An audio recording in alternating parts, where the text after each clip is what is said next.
Welcome to the Informed Pregnancy and Parenting Podcast. I'm your host, pregnancy-focused chiropractor, Dr. Elliot Berlin. My guest today is returning just shortly after having her first baby. Last time we talked, things were taking an interesting turn.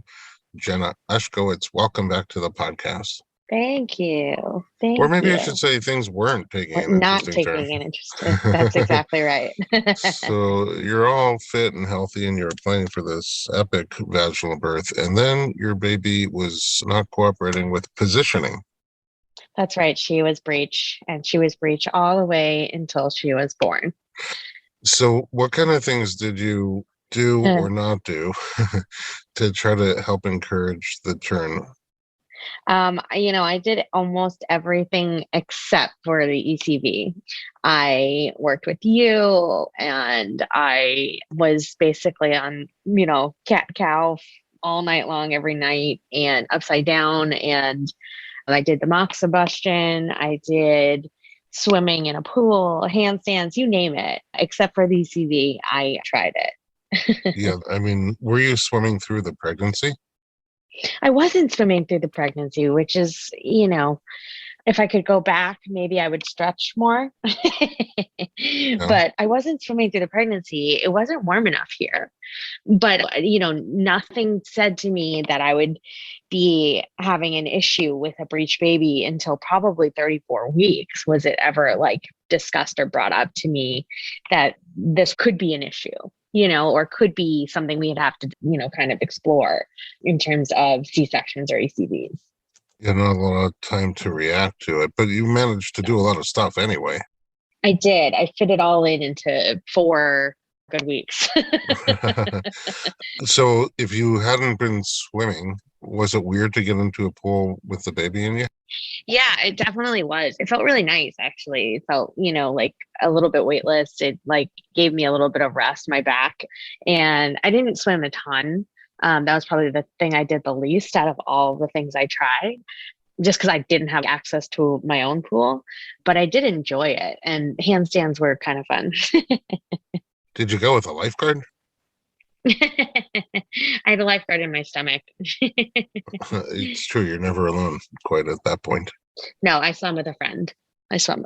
For sure. So did any of those things feel like, oh, you know what? Maybe this is working? The swimming for 2 or 3 days after the first time I swam and did about 15 handstands, it felt like she was moving quite a bit more than I normally felt.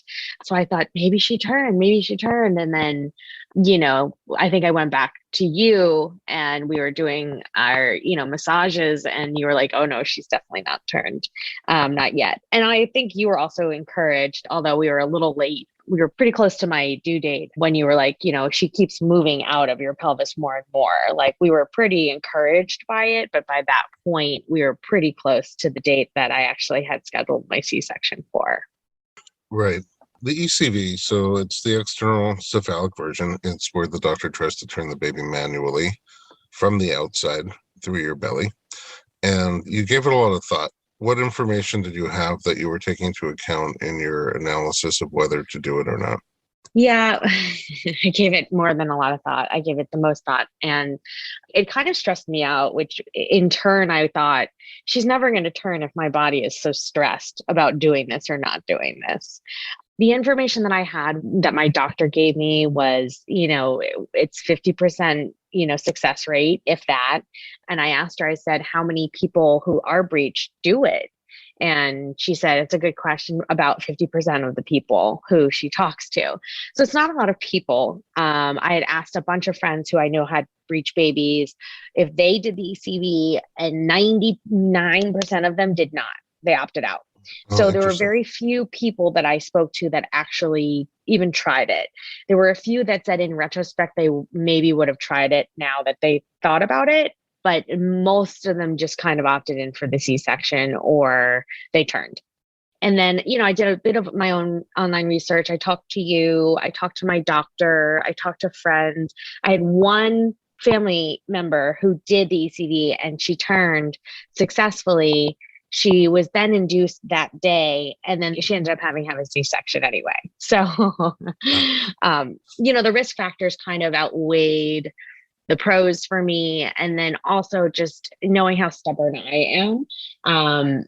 If she was anything like me, she was not turning. So it just something in my gut said, this is her journey and she was not going to turn. Well, there was definitely something in your gut. Yeah, exactly. She was in my gut. Yeah, but I mean, you really give it a lot of thought because it seemed like you were back and forth and back and forth. Every day was like every minute it changed. My husband would ask like, how do you feel today? And how do you feel now? And every day it would change a little bit. And then the weekend before the Monday I was scheduled for the ECV, I just said, you know what? I have to drown out the noise. I have to stop hearing everybody's opinions. And I have to just really go with my gut at this point because I'm a very competitive person. I like to be challenged. I'm stubborn. I will do something in spite of somebody else. So I just didn't want to do this for somebody else or in spite of something else. So I really took the weekend. I stopped asking questions. I kind of just went inward and thought about it really. And after speaking to all my friends who had C-sections and said, if she doesn't turn, a C-section is not the worst thing in the world. A million people do it. So the alternative wasn't so bad to me anymore that I just kind of came to peace with not getting on the table, putting ourselves, with more stress. And the minute I decided, there was like this relief that kind of came over me and I was able to really enjoy the last week of my pregnancy. Well, that's great. In that decision making, in that back and forth in your mind, were there different personal pros and cons to the vaginal birth versus cesarean birth? I was never really married to the vaginal birth. I just thought, for 8 months, I had imagined that's how it was going to go. And I was excited about it. It kind of feels like a rite of passage, to go through the hours and hours of labor and go through all the pain and kind of grit and ride the whole thing out. And it's very exhilarating and exciting to me. And I love how athletic giving birth vaginally sounds. That sounded so exciting to me. But when, at 34 weeks, when she kind of told me like, we should schedule a C-section for you just in case. And, we could try the ECV, and it just kind of really became very real to me. And I thought, wow, I guess this isn't exactly how I imagined it going, but I wasn't devastated by it. So, there were pros and cons there. I just thought, if she turns, I'm supposed to have a vaginal birth. If she doesn't turn, this is how it's going to go. And I'm just kind of going to go with the flow, because I think learning from your podcast and all of these women and everybody, you have to be able to be flexible with how this is going to go, because I could have went and done the ECV and ended up having to have an emergency C-section anyway. I could have done all the things and she could have turned and I could have ended up with an emergency C-section anyway. So it was just kind of one of those things that I thought, I don't think it ever really goes exactly how you imagine it going. And that kind of kept me at peace with however this was going to kind of turn out. Once you made that decision and peace settled upon you and you still had a little time left before the cesarean date, what did you do with your final days of freedom? Yeah, after that, logistically forced planned C-sections, I talked to two friends who had scheduled C-sections where they had a time and a date and they went in and they knew and they checked in on their own. And, that was really helpful. That was really, really helpful for me to understand from their exact perspective what I was getting into. And then from like a leisure standpoint, I just kind of stopped getting upside down as much. And I stopped working out and took more walks, not too many because I didn't also want to put myself in labor, and, went and ate dinner with my husband. We had some dates and we finished renovating my house. I'd had workers up until I think 2 days before I gave birth at the house, finishing our kitchen. And everybody's like, you don't look like you're giving birth tomorrow. And I'm like, well, it's happening. So. We have reservations. Yeah, exactly. Finish up here. Chop, chop. Did you do anything in those days to prepare? I mean, you talked to people, but did you do anything specifically to prepare either your mind or your body for the birth? I made a birth playlist because I was allowed to play music in the OR, but... What's on the play? Oh, you didn't play it? Well, it did start playing. And then when she came out, My husband went over to like the table to see her, and somehow the playlist went on shuffle and it started playing his music. And it was like the one thing that didn't go to my plan.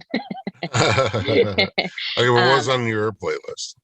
my playlist was one of our wedding songs from a band called Need to Breathe. They're like a folk band. I had a couple of 2000 songs like Backstreet Boys. I'm not going to lie. My doctor was like, I love that this is on your playlist. We had some nice John Mayer. I had Moana on there because I played Disney songs for her when she was in my stomach. Yeah, and there was a couple of other songs on there that I had played for her as well, every day leading up to when she was born. Yeah, it was just a mellow playlist. It was like fun but mellow. Didn't want any like punk rock on there, welcoming her to the world. And I had stayed pretty active because I was lucky enough to have a good pregnancy and a pretty low key, healthy pregnancy. So I really did stay active, which I think helped in my recovery a million times over. But I did mostly just little yoga flows leading up that last week. I kind of laid off everything else hardcore when I was told she was breech. Did things go through your mind about what it would be like, or are you good at just shutting that off and waiting till you get there? Oh no, for sure. It played in my mind. I think I only allowed myself to play the best case scenario just because I'd heard so many horror stories about emergency C-sections and C-sections in general and the recovery. I was mostly scared about the recovery, to be honest, rather than the actual procedure. And I have a close friend who warned me about a couple of things that she wasn't warned about that she wished she had known going in, such as when you get the spinal, because when you have a planned C-section, you get to do that instead of going in with the epidural and laboring for hours. You're breathing, like sometimes you can't feel your chest rise and fall and you panic because you don't feel like you're actually able to breathe.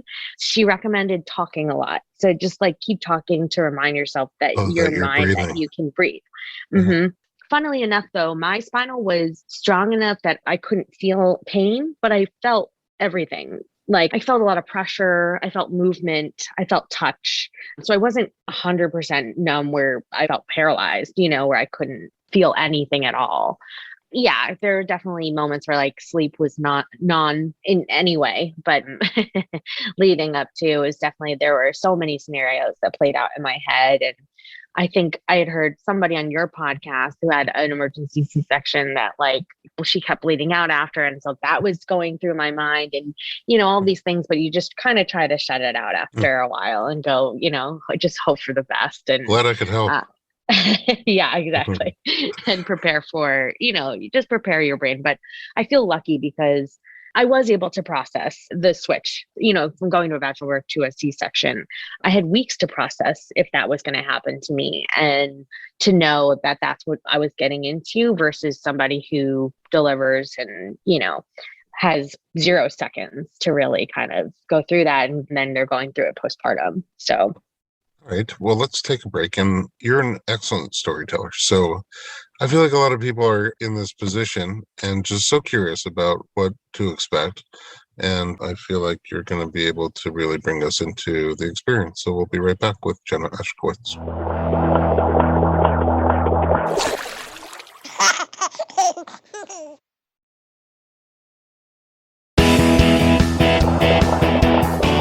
Welcome back to the podcast. We're talking to Jenna Ushkowitz. Okay, fine. So you're planning on a vaginal birth. You're super athletic. You thought it was going to be an amazing experience. And the baby had other ideas. You did lots of things to encourage the baby to pick the position which is more conducive for vaginal birth. The baby did not comply. And then you chose not to force the baby into place, but rather to prepare for a scheduled cesarean. So what time of day was it scheduled for? Well, funnily enough, it was scheduled for a date that I did not want. It was scheduled for 6/6. Oh. And sorry to all the kids out there with 6/6 birthday. I just figured if I have some semblance of control over this, I can kind of pick her birthday, which I thought was cool. And I called my doctor and she's like, yeah, you're slated for 6/6. And I was like, it's the one day I really didn't want. Is there any way you can swap me? And being the wonderful woman she is, she's like, we went through a bunch of dates and She said, look, they don't normally schedule noon C-sections at Cedars, but I'm going to ask. And she got me a noon C-section in early June. So I was not on 6-6, which It I would have was been very happy. 6-6-2-2. Well, it would have been 6-6 at 6 p.m. And I wasn't thrilled about having a C-section at 6 p.m. because you have to fast all day. And like, you're just sitting there waiting for this thing to happen all day long. Oh, that's already So, like a good amount of forethought. yeah, I was like, I'd prefer a morning where I wake up, not thinking about not having breakfast and my coffee for too long. So it was at 12 o'clock. We went to dinner the night before. I enjoyed a really nice meal. And then I had to be there at 10 a.m., 2 hours before my actual appointment, if you will. And you're not allowed to have any water or anything, but I am a voracious water drinker. I am always, always thirsty. So I brought some ice cubes on the way. And you're nervous already, right? You're on your way to like have your baby. You're like nervous and your mouth's dry. So I had put an ice cube in my mouth. I would like take 3 little like sucks of it and then I would throw it out the window. Oh, wow. Just so that They I wouldn't could even actually. let you have ice chips? No, nothing. Wow. Yeah, crazy. I mean, I thought, okay, if people have emergency C-sections on full stomachs, like I can have a couple of sucks of an ice cube. Yeah, you're such a And rebel. Like, I am and you hardcore, live just on a the rule edge. breaker. So I got there at 10. We checked in. I brought my cooler for my placenta. We had brought all of our stuff and it was very low key. He's like, oh, you have a scheduled C-section. That's why you're so calm, like checking in. And they brought me back and they made sure she was still breech, which I thought was funny. Like, watch, she Oh, turns now and they send you home, right? yeah. What Um, wouldn't be funny is if they no, didn't check. exactly. Exactly. They're like, oh, look ahead. So, so yeah, we got in and, they prepped me and they gave my husband his scrubs. And like, before you know it, we were getting ready to go. Like they had put the heart monitor on her to make sure, her heart rate was good. They put me in my little scrubs, my hospital gown. And then I walked myself to the OR. I was like, oh, you're not going to wheel me? And they're like, no, you can walk yourself. So, so I walked myself in and my husband waited outside while they do the spinal. And that's when I got really nervous because I was like, what, without my husband? But my doctor was like trying to talk to me and she was like, what did you guys do last night? And the anesthesiologist came in and introduced herself earlier in my like pre-op. And then I was in the OR and I thought, it's funny. I imagined that there would be like 15 people in this OR like you see in Grey's Anatomy and they'd all be working on you. But it was really my nurse, my doctor, and like 2 assistants and the anesthesiologist. Like it was so chill and low key. And there were like Oh, 4 people in there and cozy. it was so cozy and comfortable and really, no, but honestly, it was pretty lovely. And then they started the anesthesia, which was so strange. I think that was the hardest, strangest part for me. And I went in with 2 mantras. This is supposed to happen and it's supposed to feel this way. And I can do hard things. And just when I would start to get nervous or my mind would wander, I would just come back to those because I've never had major surgery before, really any kind of surgery except for maybe an endoscopy where I was in like twilight sleep. So this was like the biggest kind of thing and obviously life-changing anyway that you're going to meet your baby. So, I tried to like prep myself that way. And they put the spinal in. I barely felt it. I really didn't feel it at all. They said there's going to be a pinch and a burn. And I was like, where's the pinch? Where's the burn? Oh, you don't feel the pinch? No. Oh, I think the pinch is them numbing you. Yeah, I didn't feel any of that. And then they're like, you should lay down before you get too numb. And I was like, oh God. So they laid me down. And then I started to feel like numb a little bit. And they would do the cold test where they would put the cold thing on your arm. And obviously that was not numb. So I could feel that. And then they would do it below my rib cage. And over time, it definitely just started to wear in and they tipped the table. They're like, you're going to feel like you're going to fall off this table, but we got you, just to make sure that the medicine was being evenly dispersed throughout my body. Distributed, yeah. Yeah, Is your exactly. husband still not in there at this point? No, he's not. My doctor is still in there and she's like, oh, let me go give him this speaker that he can set up his phone for the playlist. And they warned us, like, here, make sure you bring your phone and a separate phone for your playlist because you'll want to take pictures, obviously, with one phone and play music with the other. So he's still not there. And then they did a timeout and then they brought him in. Probably about Like a 15 little minutes. The pause? timeout is, yeah, they just say my name and my birthday and what we're doing, and I confirm all of it. And then they brought my husband in, and he said for him, that was the craziest moment, was him standing out there in his scrubs all by himself. And that Well, was the craziest for me, was yeah, just of being without course. him. Is there a solid reason why he can't be with you? No, but that is like standard. I've heard like everybody says they separate you for a bit and then you guys come back together. And I always thought that was interesting because when people do the epidural, when they're in labor, they don't make the husbands leave the room. So I don't know what that is, but Well, at that hospital, they usually let you have one person in there with you. so, he was by himself for a bit. He said it was pretty crazy. Would you have Um, been able to like FaceTime? um, I mean, I don't think it was long enough to do that. Hmm. Okay. I mean, he came back in pretty quickly after I was pretty numb, and Oh, it then just I meant was through like the that. numbing for the whole Oh, thing. yeah, yeah, yeah. No, he was allowed in. He just had to come in just for the numbing. Yeah. Okay. It was probably Uh, about 10, 15 minutes. yeah. So I would just for a lot of people, that's an anxious time. So it'd be nice to have your partner with you. Certainly. And if not face to face, then at least maybe digitally, like over FaceTime. I know. I think I was rambling too to the nurses and the doctor, and I was just talking a lot to make sure that I was distracting myself. And I think I was telling them about my other friend's C-section experience, like they'd never heard of a C-section experience Yeah. before. Tell us what it's like. Exactly. No, you guys tell me what it's like.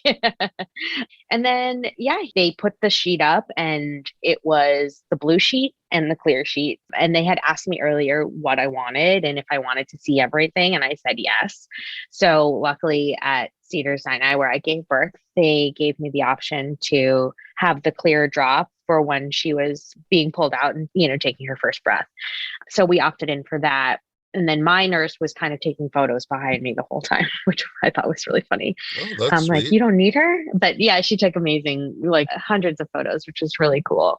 And as I was lying there, I was just having a conversation with David, my husband, and he was like, this is so crazy. I was like, you're telling me as I'm, laid out.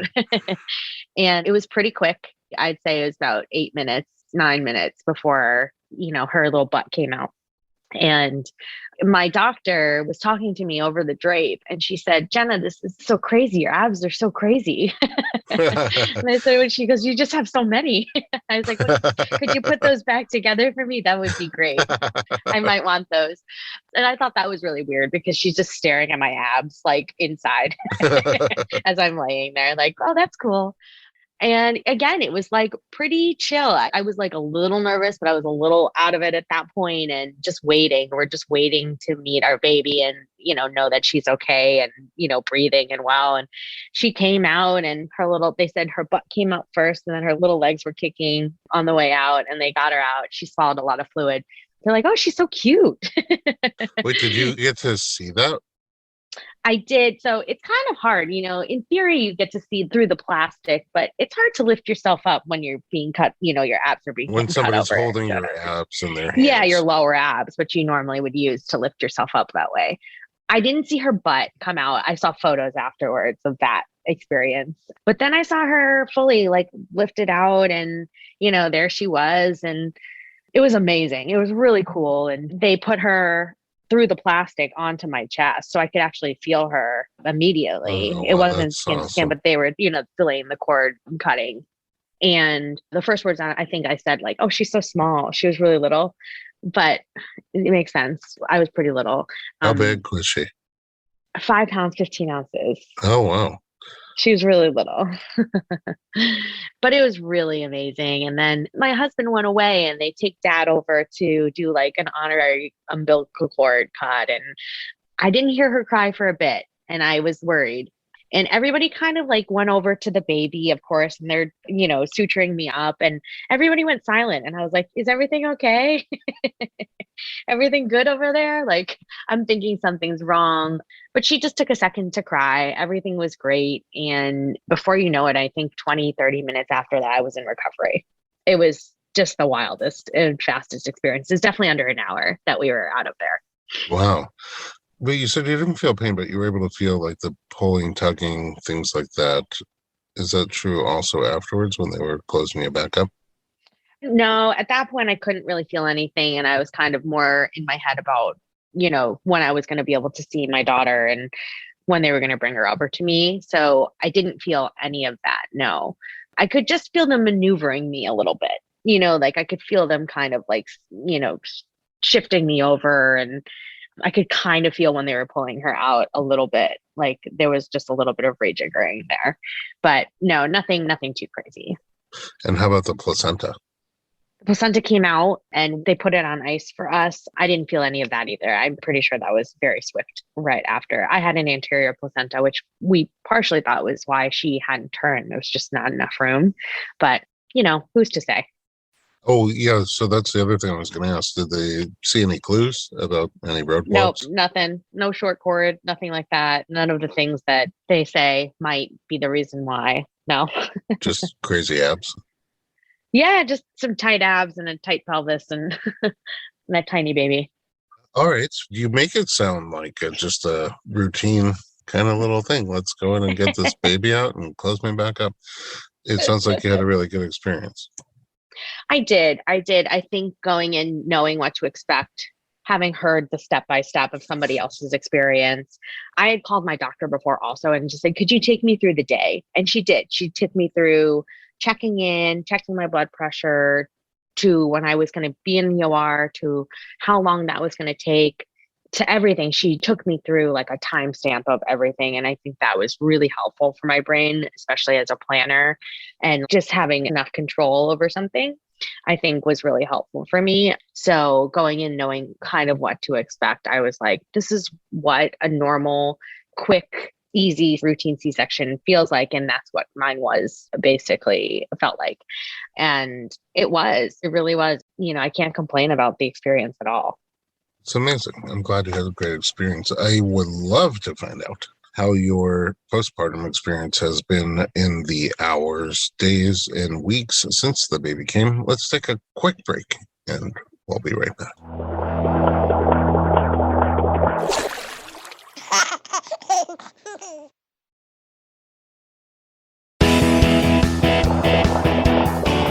Welcome back to the Informed Pregnancy Podcast. We're talking to mommy, Jenna Ushkowitz. Mm-hmm.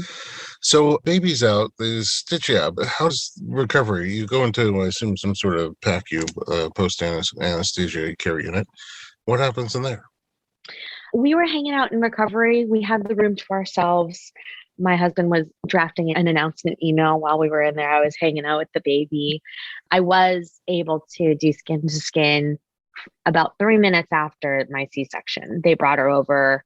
My trembles and, shakiness that you hear about was definitely there. It just wasn't there noticeably enough that like I couldn't hold her by myself, which was nice. And then they wheel you in your bed with the baby and everybody's congratulating you on the way. I was definitely a bit out of it. And I was really trying to stay lucid because I wanted to remember it so badly. I wanted to like have all of these really crisp, sharp memories. And I do, but I was definitely out of it. My blood pressure was definitely playing games with the nurse for a while. So I was kept in there probably an hour, which is, I think, a little bit longer than normal. And they just wanted to make sure that I wasn't getting postpartum preeclampsia and all of these crazy things that you hear about. But so your blood pressure was going up high? And then down low. Like it would play games with us. They would take it from different parts of my body just to see if it was, my arm or my leg.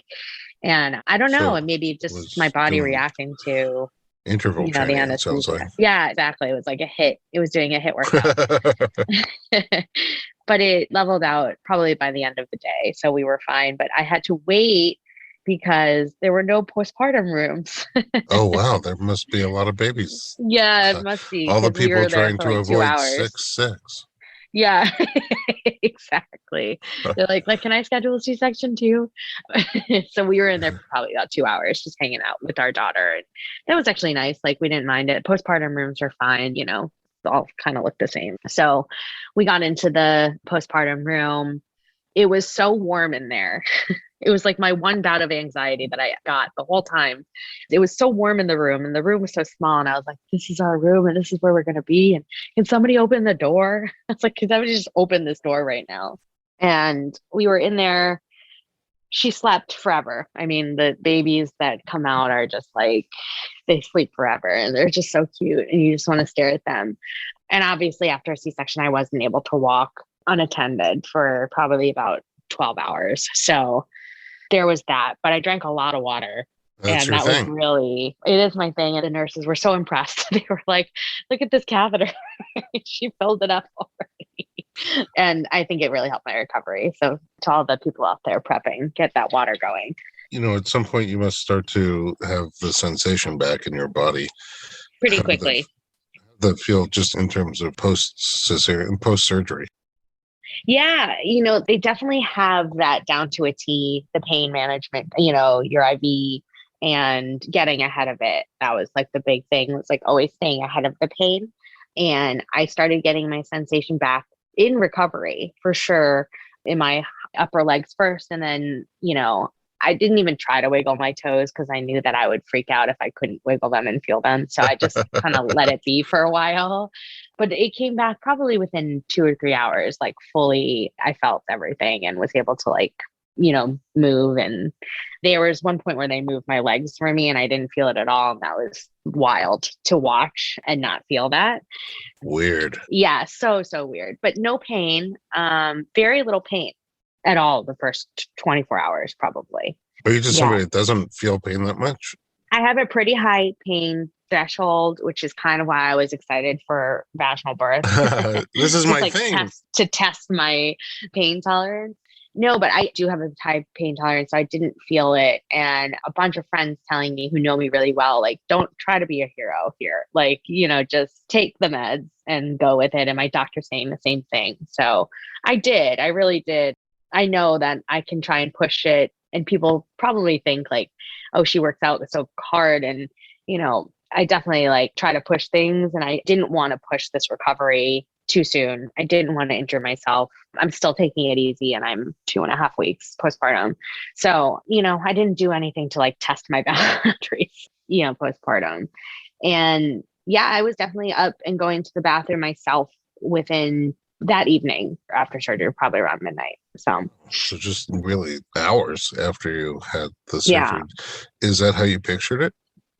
Not at all. I thought I was going to be laid out for maybe weeks. I really did not know what to expect, and I expected the worst. I think my husband did too, and we were just prepared because we had heard such, I don't know, crazy stories and people saying you don't want to do the stairs and you don't want to walk and you don't want to do any of these things too much. But I had heard other people who had actually had C-sections say I got up and I walked and it was the most helpful thing. And I felt ready to get up and walk, especially just to go a couple of steps to the bathroom. And, they say make sure you get somebody to help you, a nurse to help you. Don't go unattended. But I probably could have. I just didn't. I'm a rule follower.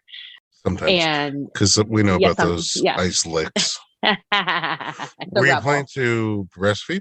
I was, and I am. And it has been the steepest learning curve of all of motherhood and pregnancy and postpartum. It is so hard.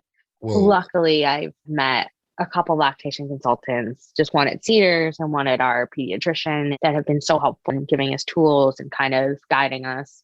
But I mean, it is a marathon. It is a marathon and nobody prepares you for that. And I mean, TMI, but my nipples are raw, my boobs are just sore, your body is healing. And then all of a sudden there's this new pain that you're feeling constantly. And I don't know how you sustain that without help. So when were you able to try and latch for the first time after the birth? Very quickly after in recovery. I think she tried to breastfeed and she did, and she latched. And I was like, is this what it's supposed to feel like? It just clicked. She's a really good latcher most of the time. And I don't really remember that though. I don't really remember, probably an hour of recovery. That's my guess. And that's one of the things that I don't remember, but she was getting colostrum. And then The lactation consultant at Cedars came and she was great. And she actually showed me how to hand express. And I was doing syringes to just compensate for how little she was. We would breastfeed. And then after, I would give her about 2 milliliters of colostrum that I hand expressed to make sure that I knew she was getting those 2 milliliters. Another thing I didn't know that our pediatrician told us in the hospital was there's this mean thing that happens where newborns' appetites come in just probably a day before your The mother's milk milk comes in. comes Yeah. in. And that was really hard. That was probably one of our hardest days was her breastfeeding and then screaming after and not getting what she needed. And you going, wow, I can't give her what she needs right now. That's so frustrating and so hard and so stressful, honestly. But luckily my milk came in the next day. So like it did come in when they said it would. And, it's amazing what our bodies just know how to do. It's totally insane. I am floored by my body in pregnancy and postpartum. But yeah, my milk came in and she's eating great and she's gaining weight. We saw a lactation consultant where they weighed her after and she's doing fine. But even so, I can't imagine how hard it is for people who breastfeeding is not that easy to begin with. I mean, like this has been pretty seamless for me and this is so much and it's so hard and it's such a steep learning curve. I feel like most people who breastfeed for 6 weeks or more, my experience is they'll generally say that there are 2 to 3 times where they feel like I'm not going to do this. I'm just going to give up. I can't do this. And then once you push past those, it gets a lot more regular, normal, simple, just part of regular life. Yeah, that sounds right. I mean, I've definitely been through one of those humps already where you're like, how do I sustain this? How does this happen constantly where you are on a running clock and you are just a machine? Honestly, like I am a feeding machine. And you go, how do I do this forever? And then you just remember like, oh, the newborn phase isn't forever. This can't be forever then. And I'm sure it gets easier, but man, it is painful and it is a constant. It is really constant. Well, that should all clear up. Meaning it shouldn't be painful. And also, they don't need to be as close together as their belly gets a little bit bigger. And, right. before Yeah. you know it, they're also eating some foods and then you miss it. I'm sure. I mean, I am soaking up every moment going, she's too big already. This is going too fast. 2 weeks in. Yeah. So now in terms of your recovery, I would say cesarean recovery, but overall, like post-pregnancy, as your body's starting to change back to pre-pregnancy, how's that going for you? Yeah, it's amazing. My recovery in general has been, again, like I feel very charmed by this whole thing. I've been very lucky. It's been pretty seamless. And the C-section recovery was the biggest thing that I was most concerned about. We set up camp downstairs in our guest bedroom so I wouldn't have to do my stairs to my bedroom. We've now moved upstairs finally, but that was really helpful because I just didn't want to push doing stairs too soon. I didn't push myself at all. Honestly, I really rested and I really took to what people had said, like, just take it easy. And I loved it. It was like the biggest excuse for me to be lazy, which, not lazy, but, to relax, which was nice.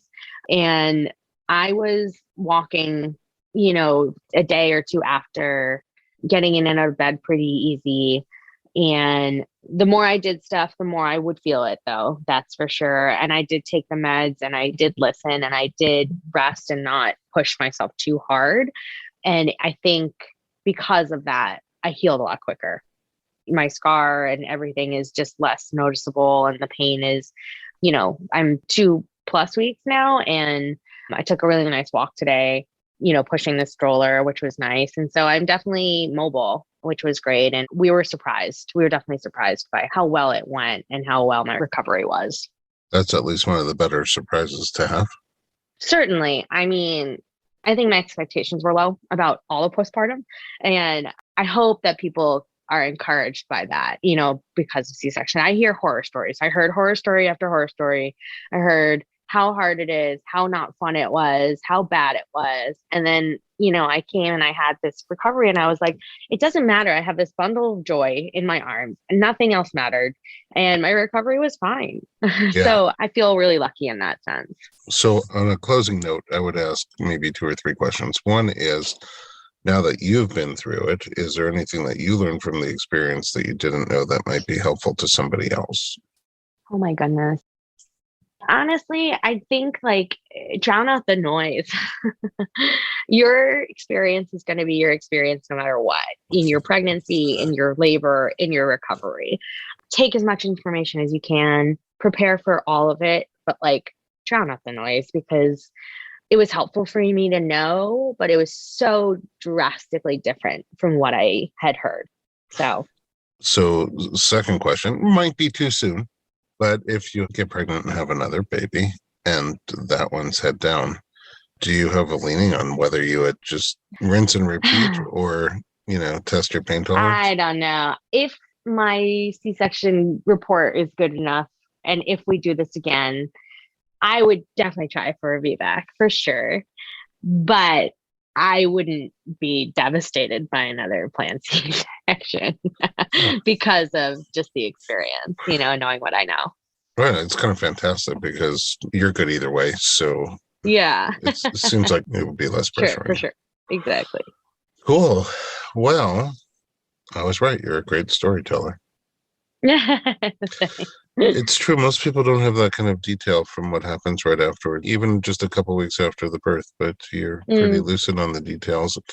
Yeah, it's pretty cool how you just, you're going to poke me with that giant needle. I didn't feel the pinch or the burn. I just had surgery. I'm going to go for a walk. Okay, guys? I know. No, I felt really lucky for all of it, but on most of that, it's important to say you earned it. Like, you really worked hard to treat your body well, and it sounds like your body really treated you well in return. It did. Yeah, thank you. I tell people that who are looking to get pregnant, and people have told me this, like, just get in shape and really take care of yourself, because it really does steam well on your whole pregnancy and recovery. At least for me, that was my experience. Yeah, so. Seemingly mind and body. Yeah. Always. I so appreciate you and you sharing with us. And, now I feel better. Like, if I get pregnant, you could have a C-section and you feel good about it. I wouldn't be too nervous about it now. Oh, good. I'm so glad. So thank you.